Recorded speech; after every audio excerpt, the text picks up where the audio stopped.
ሰላም ጋይስ እንግዲህ አሁን የመጣሁት ስለ ጃኒ ላወራ ነው።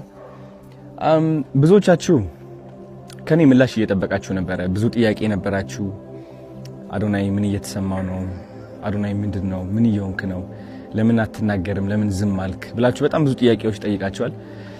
ግን እንደ አንድ ሰው አይ ቲንክ ያው የተፈጠሩ ነገሮች እንዳሉ ታውቃላችሁ። የተፈጠረ ብዙ ነገር አለ ሶሻል ሚዲያ ላይ። ኢን ዲቴል መግባት አልፈልግም። ፍላጎቴ አይደለም። ዝምታ ነው ስቲል ምርጫዬ። ምንም ነገር መናገር አልፈልግም። እምናገረው ግን አንዲት ሴት በብዙ አቅጣጫ እየተጠቃች ነው ያለችው። ተውት የሰማችሁት ወሬ ተውት ሁሉም ነገርና አንድ ሰው እየወደቀ ነው። አንዲት ሴት እየወደቀችና እየተዳከመች ነው ያለችው። እንግዲህ ጃኒ እንደምታውቁት 2.6 ሚሊዮን የደረሰ አካውንት ነበራት። እሱ አካውንት ባንድ ሆኗል ያለ ምንም ጥፋት። እኛ የምንሰራው ሙዚቃ ያለበት ቪዲዮዎች ትሰራለች። ላይቭ እንደምንገባው እሷም ላይቭ ትገባለች።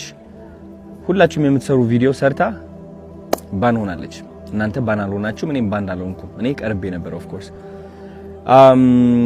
እሱን አካውንቷ ስታጣው ኦፍ ኮርስ እንደ አንዲት ከዜሮ ተነስታ ለአመታት ሰርታ እዚህ የደረሰች ሴት ውስጧ መሰበሩ አይቀርም። ኢቭን ዶ እየሳቀች ዘፈን እየሰማች እየደነሰች ብትመጣም ግን ደግሞ እናንተ የማታዩት በጣም ብዙ ፈተናና በጣም ብዙ ተስፋ ቆራጠኝነት አለ። ለምን በብርታት በጥንካሬ ነው ከዜሮ ተነስታ ወደዚህ ደረጃ የደረሰችው ማለት ነው። ብዙዎቻችሁ የጃኒ ላይፍ ህይወት ታውቁታላችሁ ከየት እንደተነሳች። ግን ችግሩ ብዙዎቻችሁ የሷ ለውጥ እናንተን ማነቃቃት ሳይሆን የቅናት መንፈሳችሁ የሚቀሰቅስ ነው። የነበረችበት ደረጃ ተጠንቅማችሁ አሁን ያለችበት ደረጃ የምትወቅሱ ሰዎች አላችሁ። በጣም የሷ ውድቀት የሚያስደስታችሁና ሰላም እንዲሰማችሁ የሚያደርጋችሁ ብዙ ሰዎች አላችሁ። በጣም ነው የሚገርመኝ እንደዚህ አይነት ሰዎችም ስላላችሁ። ኮሜንቴ ላይ እየመጣችሁ የሷ የድሮ ፎቶ እያመጣችሁ የምትለጥፉ ሰዎች አላችሁ። የድሮ ታሪኳን እያመጣችሁ የምትጽፉ ሰዎች አላችሁ። ልክ እናንተ ንጹህ እና ብፁዕ እንደሆናችሁ ማለት ነው። ይህ ደግሞ በጣም ነው የሚያስጠላው። እኔ ከምጠላው አንድ ነገር ይህ ነው። በቃ ሌላ ሰውን የሚያወድቅና የሚያንቋሽሽ ሰው አይደላችሁም እናንተ። ልንገራችሁ፣ ሲሪየስሊ ከልቤ ሆኜ ልንገራችሁ።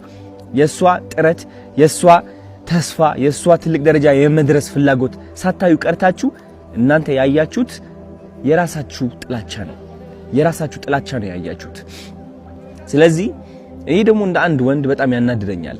በጣም ሲሪየስሊ ጃኒ ብቻ አይደለችም፣ ማንም ሰው እንደዚህ አይነት ነገር ሊደርስበት አይገባም። ተረዳችሁኝ? አሁን ደግሞ ሁለተኛ አካውንቷ ሉዝ አድርጋለች ጋይስ። ሁለተኛ አካውንቷ ሎክ